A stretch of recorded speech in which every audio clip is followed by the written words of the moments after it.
So I would book a once a month time where they could come in, they would call me. I would answer any question. And I didn't care if they were, my competition down the street or 3 states over. I think you did that because that's who you are. You're very generous of spirit. In this episode, you'll get to know Angy Ford, the prolific pianopreneur. And you'll discover how she built a business from just teaching piano in her home to a multi-location daycare with hundreds of employees. I'm Dave Crenshaw, and this is my Success Project.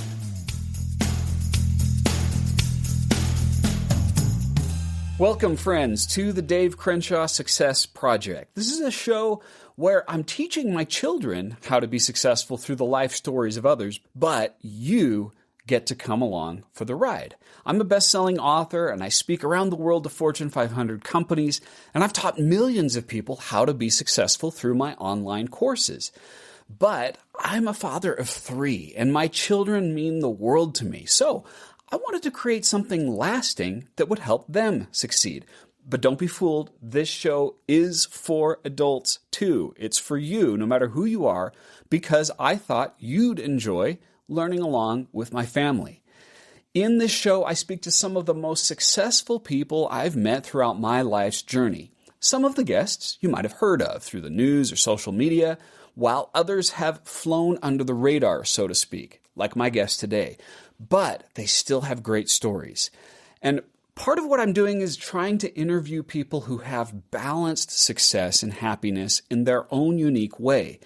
As a leadership expert and coach, I've found that success isn't one size fits all. There are infinite numbers of ways that you and I and my kids can become successful. You can find your own path. I also try to find people who have balanced success in multiple areas of their lives, not just financial, not just in their career.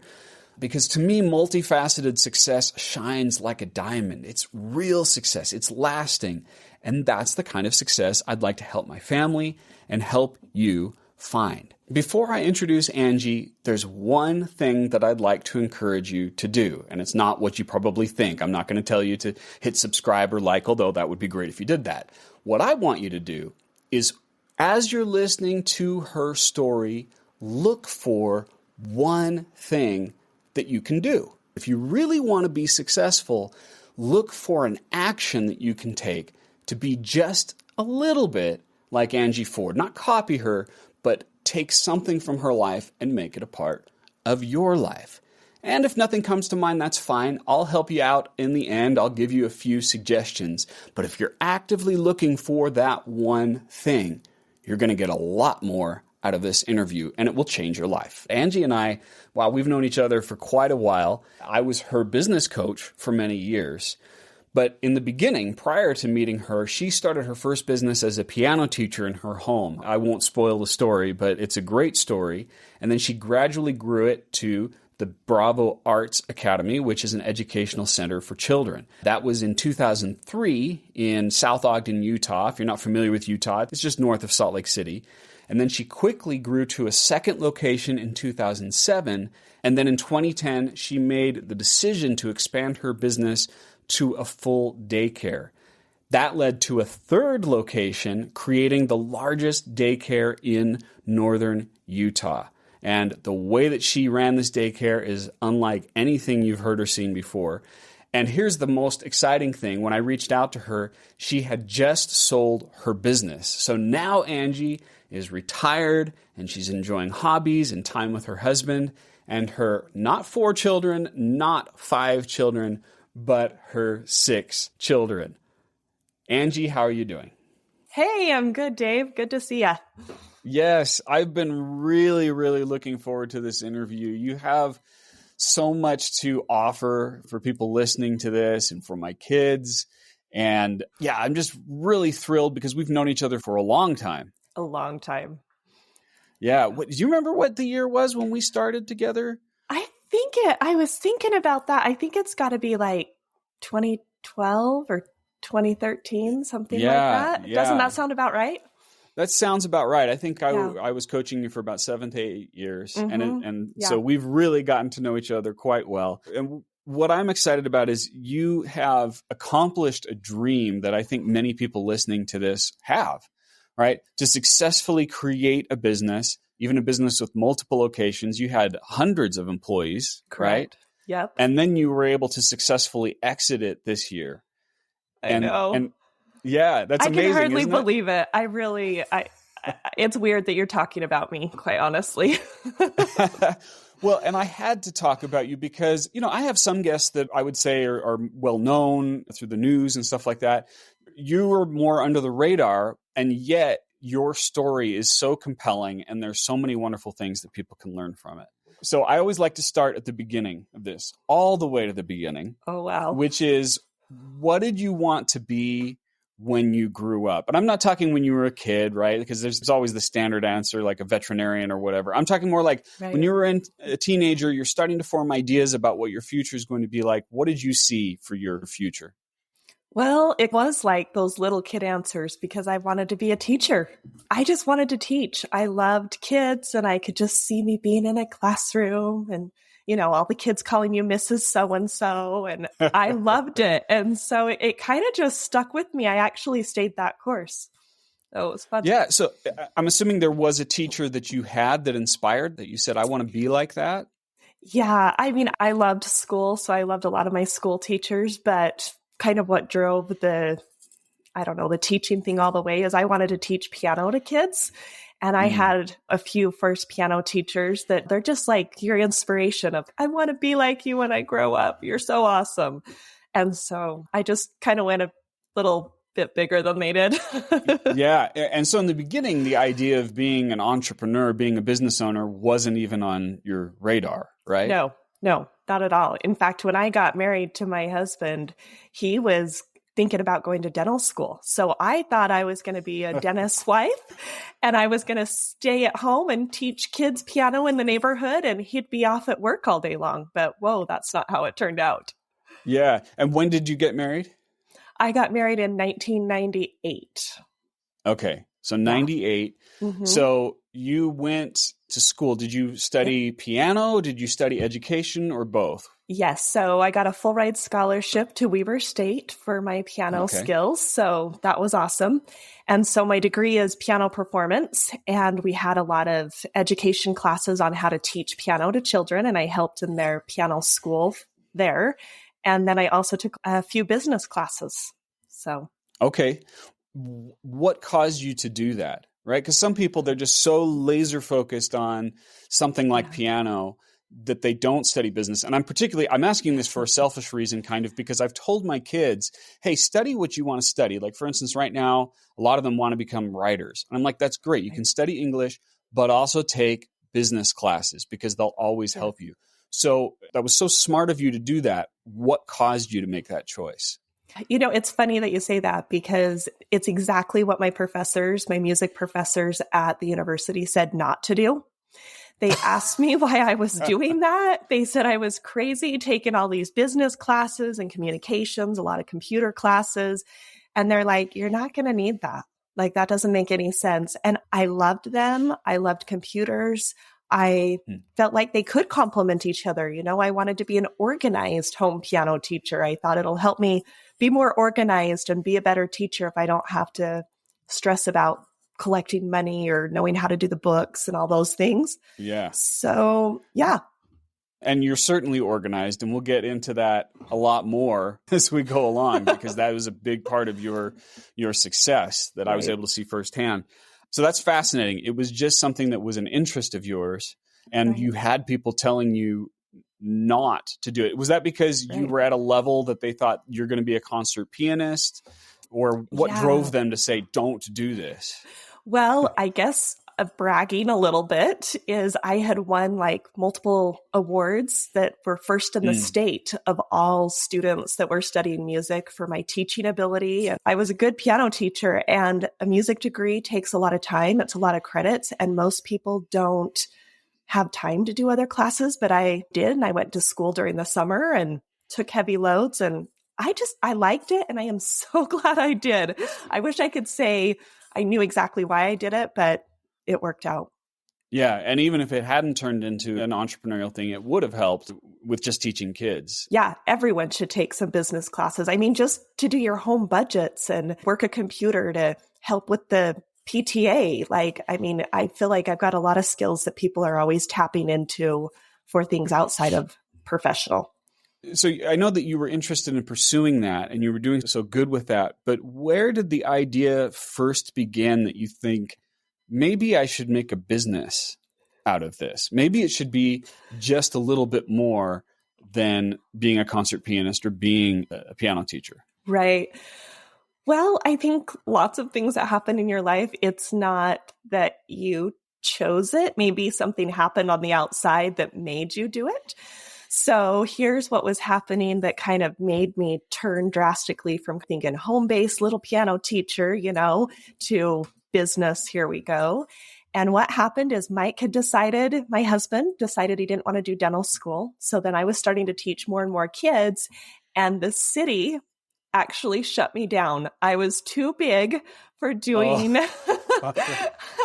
I had too many students. So you didn't file a business license. You didn't No, do those kinds of things? I did. Okay. I did it that legit way, but I guess a business license doesn't cover you hiring multiple teachers and maybe using your bedrooms and family rooms as other studios to teach piano in. And so they said I just had too much traffic for what was considered a home-based business for what my license was. And they came and delivered a cease and desist letter to my door. Okay. Because it was a zoning issue. Yeah. Right? Yeah. Because you had too many customers coming to your house. Okay. Yeah. That makes more sense that would occur. Yes. Okay. So that was kind of the path we had to go. Am I doing this and going commercial and getting out of a home, or am I going to downsize? You've read my book, The Focused Business. Oh, yeah. And one of the things that I talk about is I compare entrepreneurs to superheroes. And just like superheroes, they have origin stories. So, for instance, there's Destiny. That's like Wonder Woman, Superman. There's Decision. That's like Batman. But I think you came out of two other origin stories, which is Adversity. That's like the Iron Man story, right? Things were hard, but also Accident. That's the Spider-Man story. You've been bit by a spider, and the next thing you know, you're a superhero. And it sounds like it was a little bit of adversity, a little bit of accident that caused you to start being a business owner. Absolutely. Because no one I knew taught piano in a commercial location and was able to make it. And so it definitely wasn't by example. It wasn't by what I thought could happen. It was like, I either have to do this or stop teaching because I'm so big. So yeah, a spider bite. That sounds about right. I want to pause before we move into that story, though, because I think that there are elements of being a teacher, which also is by extension a coach, that create a successful business. So before we talk about the evolution of that business, talk to me a little bit about what your philosophy is and was as a teacher. Obviously, you were doing something right because you were attracting lots of people. So what were you doing that was different? I think I was offering unique things in a piano lesson that other people weren't. So, for example, most people think when you buy a sandwich, you just put meat and bread, right? That's a sandwich, maybe some cheese. But I definitely was adding like the pickles and the relish and the fancy avocados. What does that mean specifically in a teaching environment? It means that I was incorporating computer. So they would have their typical piano lesson, but then they would go and do some music programs on a computer. They would be doing it's called theory, but workbooks is a good word for everyone. And so their lesson was including more than just that FaceTime with the teacher. It was so much more. And I did monthly master classes, and, I had card games that I would play with the kids at these master classes just to make it fun and engaging. So I'd kind of trick him into learning. And I think that's what made it different. And that was unique compared to other piano teachers in the area? Absolutely. Yeah. Your typical piano teacher is show up, have a 30-minute lesson, go home. It's been fun. So mine were an hour and included a lot more. I love that you added enhancements to the experience, that you were actively looking for ways not only to make it different, but also to really help your students learn. Right. Talk to me about, in general, your philosophy as a teacher. What I mean by that is, like, as a coach, there's a certain approach that I take to things, right? I have a certain philosophy of how I help people be successful.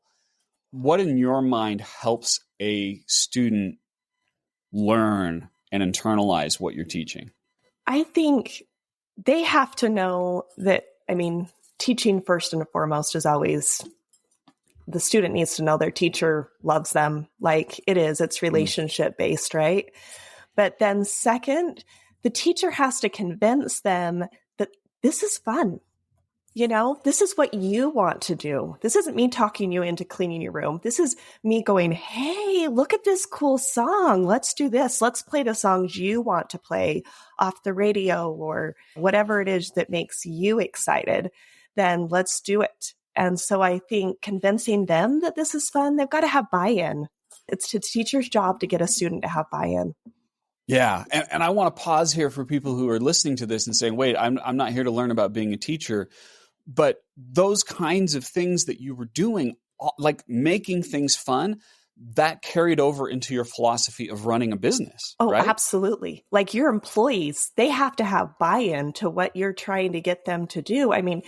Your children doing chores at home, if you're a mom, you've got to have buy-in, everything. You've got to tell people why it's good for them. And you've got to understand why they're doing it in the first place and then adjust it to be a win-win situation. Win-win situations are the best for everyone. My philosophy too, when you're talking about the why, is that every person's why is a little bit different from each other, right? You've got to customize your approach to motivating employees or motivating someone that you're teaching. Absolutely. Yes. And they're drastically different, especially when you're working with adults and employees. Like you've got everything under the sun of they love working for you because of your cause to they need a paycheck to they like your schedule. Everything. You've got to figure out. So they like they're friends with the people that are working around. Yes. Coworkers. That's huge. Yes. Yeah. Yeah. And understanding that for each individual. I know we had a lot of conversations through the years about that particular principle. Right. So let's go back to the story. Here's the moment of decision or the moment of truth, right? Yes. The city comes. You can't do this anymore. Too many people are coming to your house. That's a crossroads for you, right, Angy? And what did you go through to make the decision to get bigger? Well, it was huge because at that point, it was starting to support our family, but Mike was still working full time, just doing construction. And at that point, if I was going to work, and go commercial, I needed to work full time and justify this payment of a commercial building. And so we decided early on in our marriage that he would be Mr. Mom and I would be the career mom, I guess, career working lady. And we switched roles. We made a conscious decision at that time to switch roles. And he started working more part-time and I started working full-time plus. And we literally had to, I know the line is beg, borrow, and steal, but we didn't steal money from everyone that we knew to come up with, down payment to be able to do this building. But you did borrow. Oh, right? Absolutely. So was that bank loans? Was that friends and family? Like, where did that come from? We had to start with friends and family. We were a young married couple. We didn't really have anything. How young at this point? Let's see. So this would have been... Your first business was 2003. 2003 is when we opened that location. So this is 2002 as we're, making these decisions, trying to open that first location. Yeah. So just 4 years out of college. Yeah. And I've met Mike several times. He's such a nice guy. And really, I think a big part of your success is also his support of amen. Everything. Yes. Yeah. He is my number one cheerleader. Yeah, I wouldn't nearly have the same success that I've had without my wife's support as well. Right. Was there any difficulty in, as you said, to use the phrase you used, you switched the roles. So he was in a different role. Was there any difficulty of making that transition?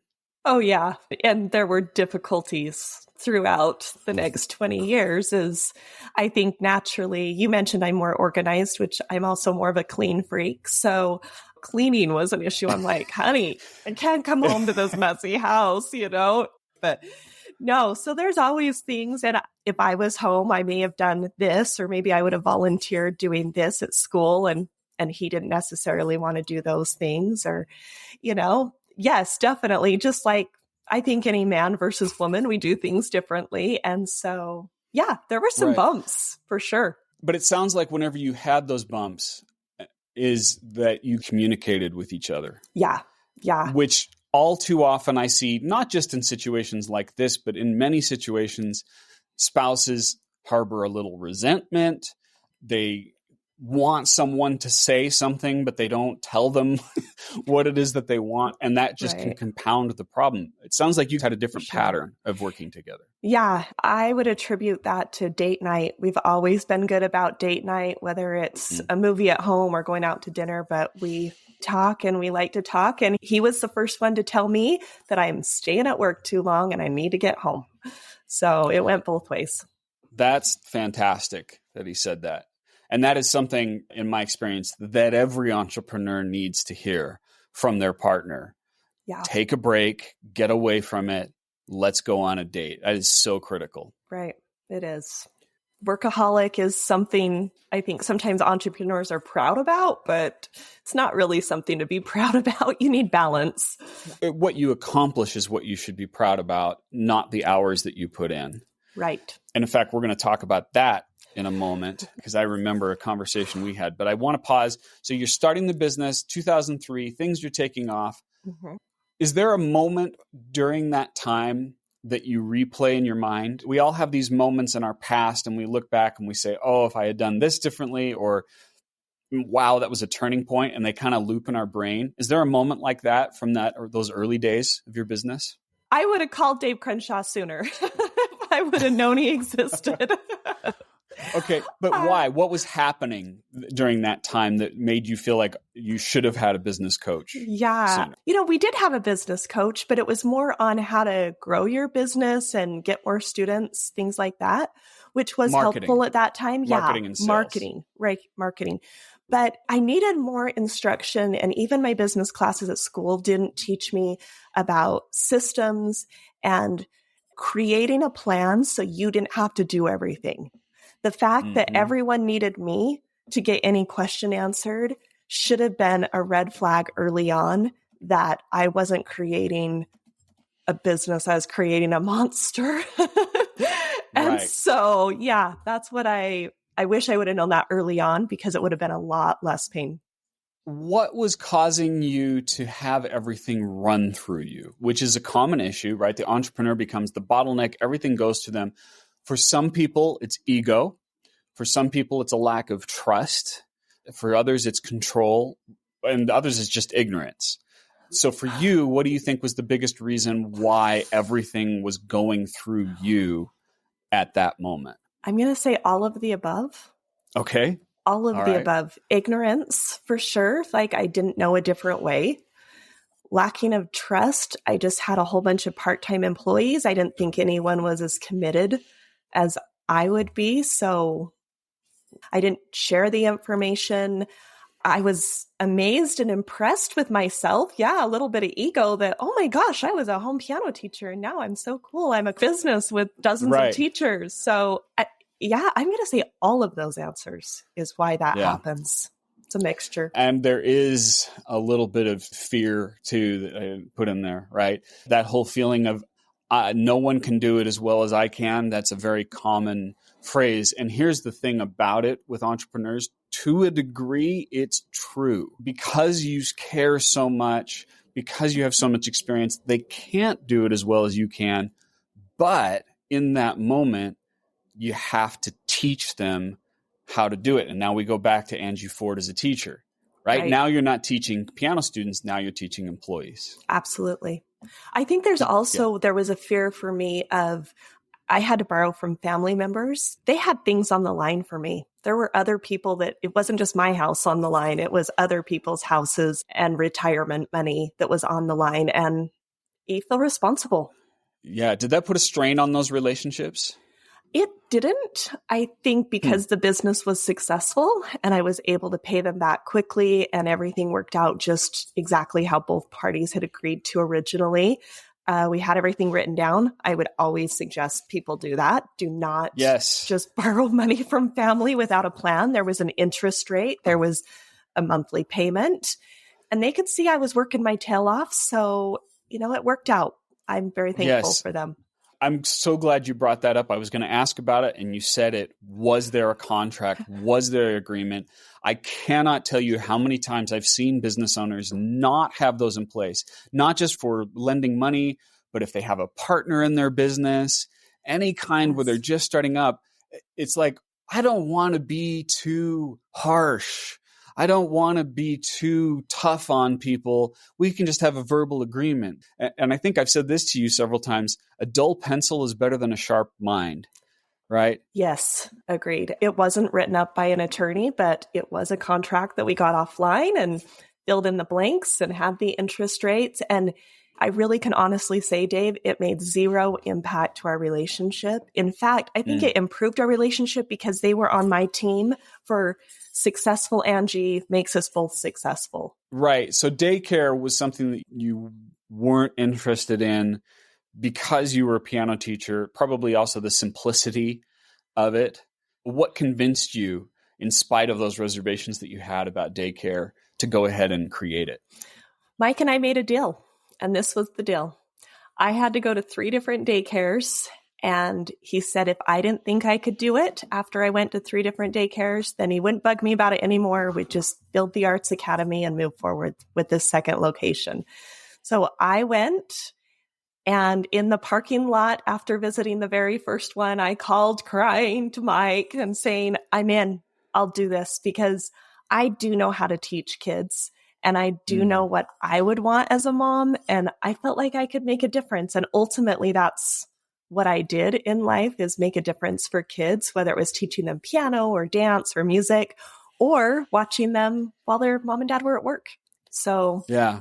It's interesting you said that you didn't want to do daycare initially, because I know later on making a difference in daycare and elevating the experience for everyone, for the parents, for the teachers, for the kids, that was a huge motivator for you. Yes. So huge. That was something that you gained later on. Absolutely. And I said, years later, I would tell my story, and I still say today, I love, love, love my daycare kids because I felt like they're there 10 hours a day, whereas a piano student's there 30 minutes a week. I had the opportunity to make a much bigger difference to the kids that were in the daycare than I did the piano students. And again, that's what it's about, making a difference.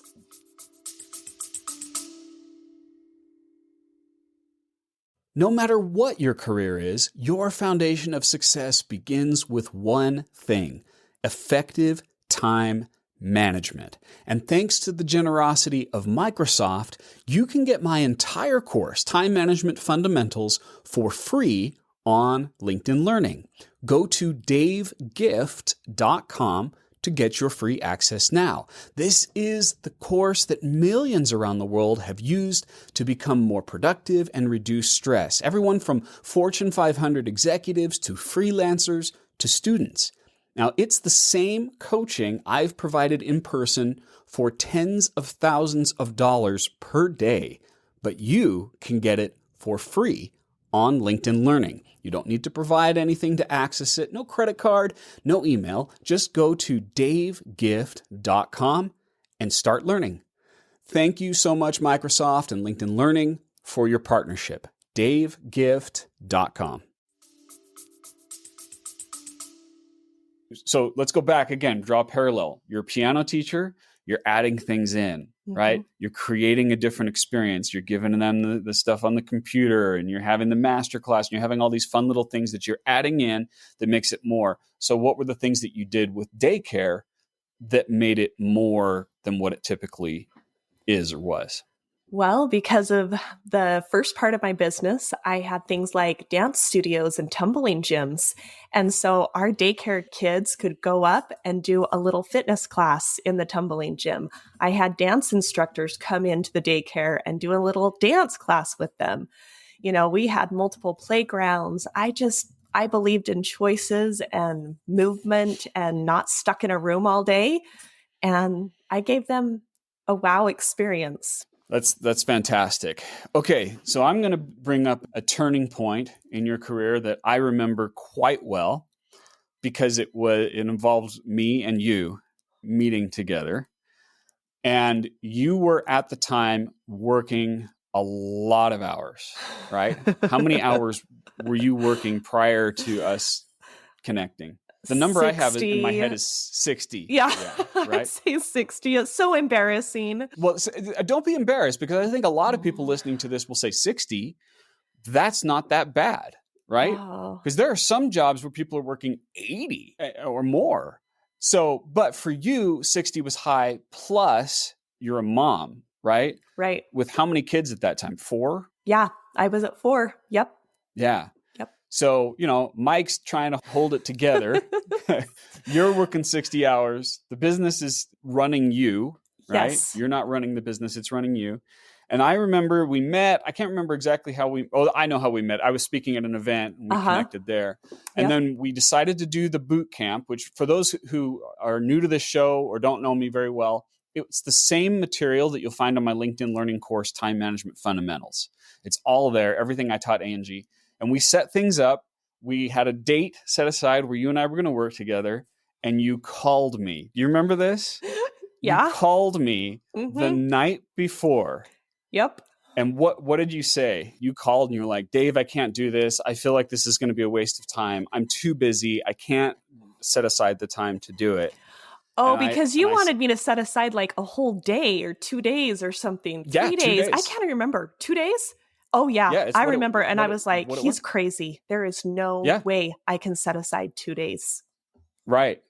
And if I recall correctly, I was like, Angy, we just need to do it. You've got to trust me. If this doesn't work out, if it doesn't do what you expected to do, I'll give you your money back. Yeah. But we've got to do it. You just got to plow through. And then you did it. I did.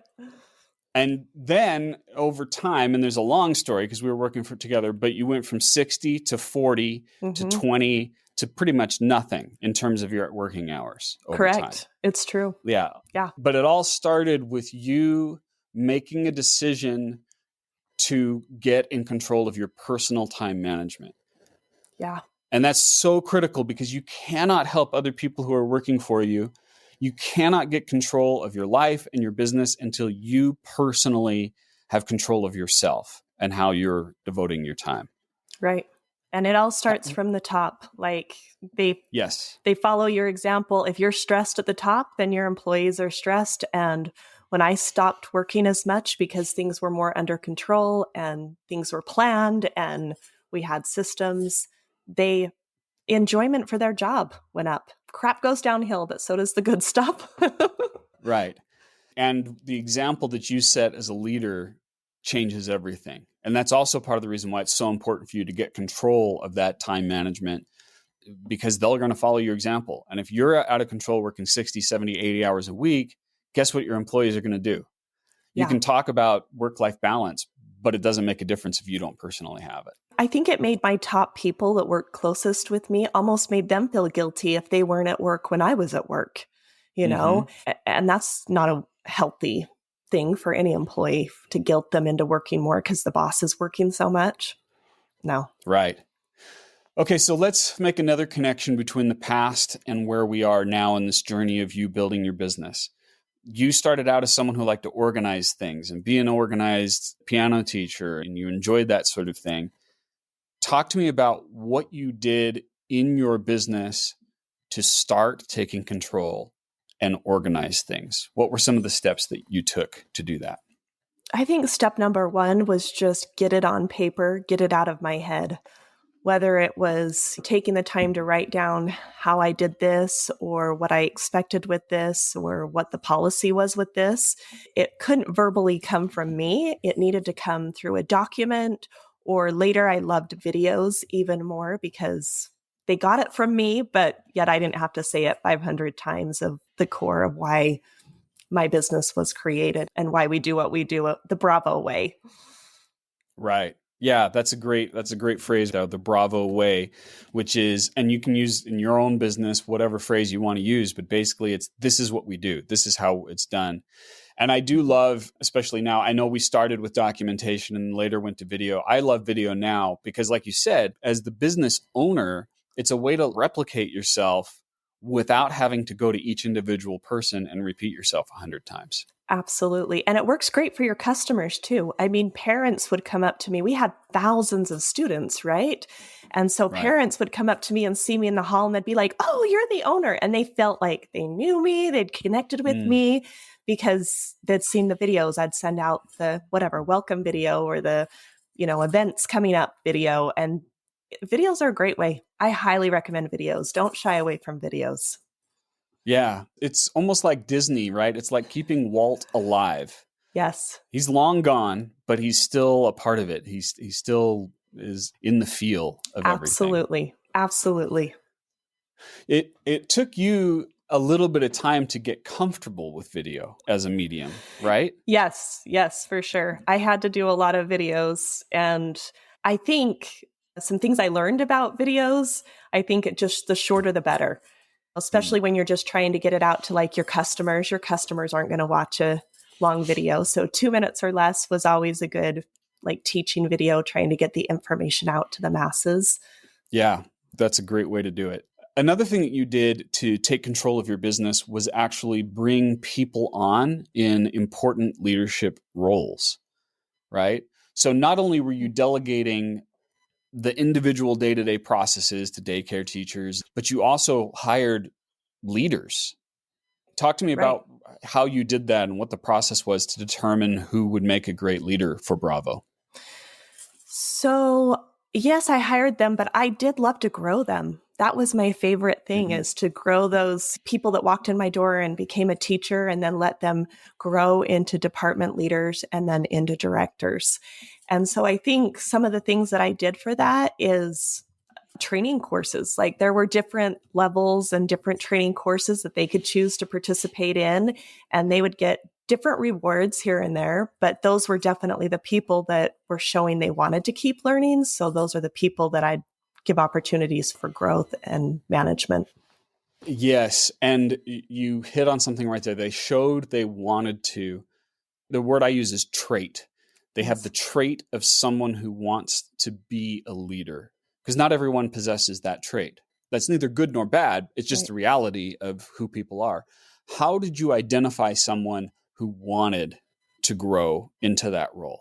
I think through different opportunities we'd try to give teachers. For example, each month we'd do a training, and if there was a teacher that was performing really well, we'd say, "Hey, would you like to do 10 minutes of training on such and such, because we've noticed how great you are at doing that."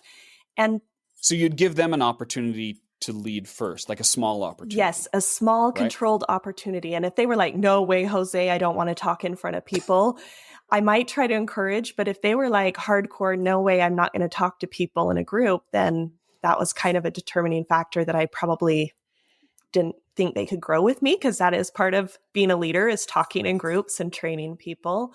But if they would try it and, go for it, and then we'd give them another little bite, right? It's like a little bite, a little bite, a little bite. It's just like teaching a child, teaching an adult, the same thing. You just give them more and more opportunity. I like it. And as they showed that they grew, you just continue to give them more opportunities to grow. Right. And there's so many ways you can give your employees opportunities. I mean, online LinkedIn courses, that's great. You can do mini conferences. You can send them to a conference, networking. I would let my employees go to my friends' daycares in the area and do a tour. I'd tell my friend they were coming and let them check out other things that were happening out there and get ideas. You just brought something to mind that I want to highlight that I had forgotten about you, but now I remember. You have always been so open in helping other businesses succeed. I think sometimes when someone thinks, "Oh, you got to be an entrepreneur, it's cutthroat and you got to compete and you got to tear everybody down." But you regularly let other daycare businesses come in and watch what you're doing and learn systems, and you would mentor some people, right? Yes. I was having it happen so much, and I loved giving back, that I ended up just doing it once a month. So I would book a once a month time where they could come in, they would call me. I would answer any question under the sun. I would open my books to them. And I didn't care if they were, my competition down the street or 3 states over. It didn't matter to me that people flew in all the time to come and see our facility and see how we did things. And I think you did that because that's who you are. You're very generous of spirit with those sort of things. But I find that when we do things like that, we always get something back in return, even if that's not our intent. What did you gain from helping these other businesses? I've always agreed with being at the top, like the top of your org chart is a little bit of a lonely space. And, you can't really hang out with your employees, or I don't know, there's a certain line, right? A line of professionalism that we need to keep, even though they're your friends. There's a limit of that friendship, but it's nice to connect and network, because some of those people became some of my dear friends over the years, and people that I could call and commiserate with or share the joy of a great day with. And so I think friendships is a great thing. And through friendships, then you always get more ideas. And knowledge is power, right? Connections to maybe not even another business owner, but one of my connections got me to my financial planner, and he was instrumental in us making this transition of, selling the business. So yeah, it all works out. I love that analogy of, you can hold a whole bunch of sand in your hand, but as soon as you close your hand, think how much less sand you can hold if you just try to grab onto things so tight. It's always better to keep your hand open and to give. You can hold more sand, which benefits everyone. That's such a beautiful metaphor. Thank you for sharing that. All right. One last question. So you're now out. Yep. Right? How'd you do that? That's what everybody wants to know. How'd you build the business to the point where you can exit it and sell it to someone else? You have to get to a place where you're not the business. That's the only reason your business is sellable. If, everyone was coming in because Angy Ford was there, then you can't sell your business because Angy Ford can't ever leave. But the minute that Angy Ford wasn't there anymore and the business was still profitable and successful and doing great things, you have a sellable business, and everybody will want that. We decided to sell, and we had 3 offers. In fact, the minute one person found out about our business was going for sale, they made a full price offer within 10 minutes. And you wonder, did I sell it for enough? I don't know.